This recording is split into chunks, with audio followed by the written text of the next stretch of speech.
This is Democracy Now!, democracynow.org, the War and Peace Report. I'm Amy Goodman as we continue the hour with world-renowned linguist, political dissident Noam Chomsky, who spoke last night here in Boston at the Old South Church. I want to make a couple of remarks below about the severe difficulty of maintaining and instituting democracy, the powerful forces that have always opposed it, the achievements of somehow salvaging and enhancing it, and the significance of that for the future. But first, a couple of words about the challenges that we face, which you heard enough about already and you all know about. I don't have to go into them in detail. To describe these challenges as extremely severe would be an error. The phrase does not capture the enormity of the kinds of challenges that lie ahead, and any serious discussion of the future of humanity must begin by recognizing a critical fact that the human species is now facing a question that has never before arisen in human history, a question that has to be answered quickly. Will human society survive for long? Well, as you all know, for 70 years we've been living under the shadow of nuclear war. Those who've looked at the record can only be amazed that we've survived this far. Time after time, it's come extremely close to terminal disaster, even minutes away. It's kind of a miracle that we've survived. Miracles don't go on forever. This has to be terminated, and quickly. The recent nuclear posture review of the Trump administration dramatically increases the threat of conflagration, which would in fact be terminal for the species. We may remember that this nuclear posture review was sponsored by Jim Mattis, who was regarded as too civilized to be retained in the administration. Gives you a sense of what can be tolerated in the Trump, Pompeo, Bolton world. Well, there were three major arms treaties. The Abm Treaty, Anti-Ballistic Missile Treaty, the Inf Treaty, Intermediate Nuclear Forces, the New START Treaty. The U.S. pulled out of the Abm Treaty in 2002, and anyone who believes that anti-ballistic missiles are defensive weapons is deluded about the nature of these systems. The U.S. has just pulled out of the INF Treaty, established by Gorbachev and Reagan in 1987, which sharply reduced the threat of war in Europe, which would very quickly spread. The background of that signing of that treaty was the demonstrations that you just saw depicted on the film. Massive public demonstrations were the background for leading to a treaty that made a very significant difference. It's worth remembering that, and many other cases where significant popular activism has made a huge difference. The lessons are too obvious to enumerate. Well, the Trump administration has just withdrawn from the INF Treaty. The Russians withdrew right afterwards. If you take a close look, you find that each side has a kind of a credible case saying that the opponent has not lived up to the treaty. For those who want a picture of how the Russians might look at it, the Bulletin of Atomic Scientists, the major journal on arms control issues, had a lead article a couple of weeks ago by Theodore Postal pointing out how dangerous the U.S. installations of anti-ballistic missiles on the Russian border, how dangerous they are and can be perceived to be by the Russians. Notice on the Russian border, tensions are mounting on the Russian border. Both sides are carrying out provocative actions. We should, in a rational world, what would happen would be negotiations between the two sides with independent experts to evaluate the charges that each is making against the other to lead to a resolution of these charges, restore the treaty. That's a rational world, but it's unfortunately not the world we're living in. No efforts at all have been made in this direction, and they won't be unless there is significant pressure. Well, that leaves the New START Treaty.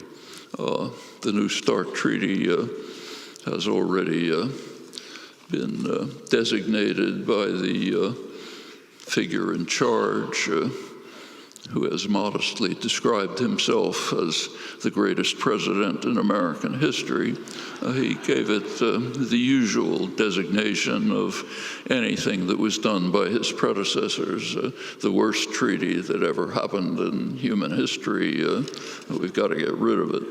If, in fact, this comes up for renewal right after the next election, and a lot is at stake. A lot is at stake, and whether that treaty will be renewed. It has succeeded in very significantly reducing the number of nuclear weapons to a level way above what they ought to be, but way below what they were before, and it could go on. Well, meanwhile, global warming proceeds on its inexorable course. During this millennium, every single year, with one exception, has been hotter than the last one. There are recent scientific papers, James Hansen and others, which indicate that the pace of global warming, which has been increasing since about 1980, may be sharply escalating and may be moving from linear growth to exponential growth, which means doubling every couple of decades. We're already approaching the conditions of 125,000 years ago, when the sea level was about roughly 25 feet higher than it is today. With the melting, the rapid melting of the Antarctic huge ice fields, that point might be reached. The consequences of that are almost unimaginable. I mean, I won't even try to depict them, but you can figure out quickly what that means. Well, meanwhile, while this is going on, you regularly read in the press euphoric accounts of how the United States is advancing in fossil fuel production. It's now surpassed Saudi Arabia. We're in the lead of fossil fuel production. The big banks, JP Morgan Chase and others, are pouring money into new investments in fossil fuels, including the most dangerous, like Canadian tar sands.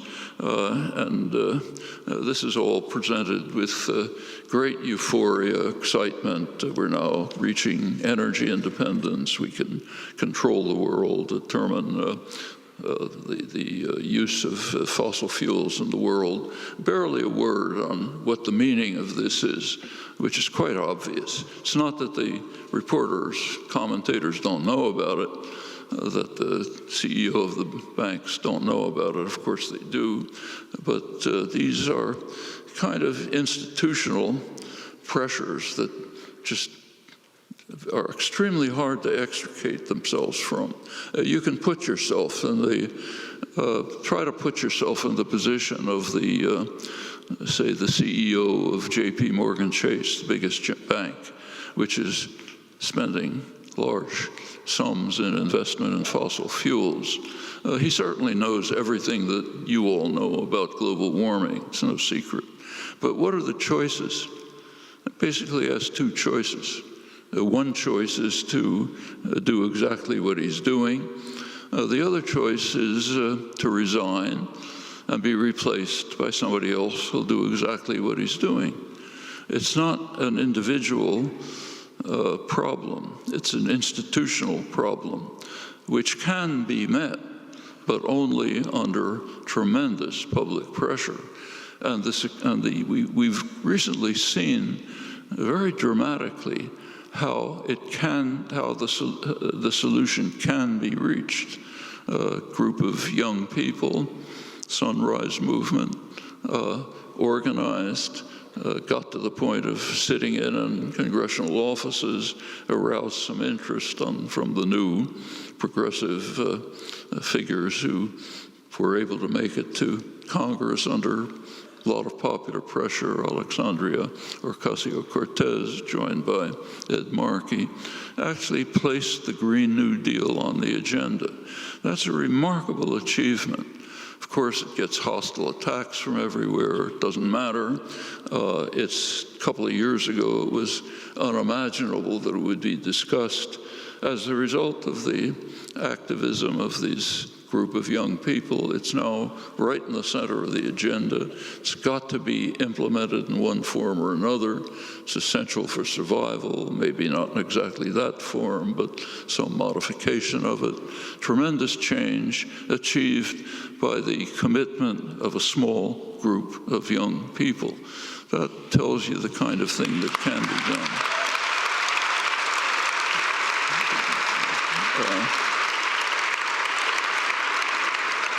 Meanwhile, the doomsday clock of the Bulletin of Atomic Scientists last January was set at 2 minutes to midnight. That's the closest it's been to terminal disaster since 1947.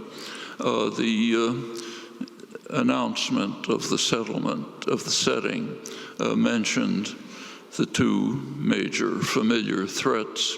The threat of nuclear war, which is increasing, threat of global warming, which is increasing further, and it added a third for the first time, the undermining of democracy. That's the third threat, along with global warming and nuclear war. And that was quite appropriate, because functioning democracy offers the only hope of overcoming these threats. They're not going to be dealt with by major institutions, state or private, acting without massive public pressure, which means that the means of democratic functioning have to be kept alive, used the way the Sunshine Movement did it, the way the great mass demonstration in the early 80s did it, and the way we continue today. Back with Noam Chomsky in conversation in 30 seconds.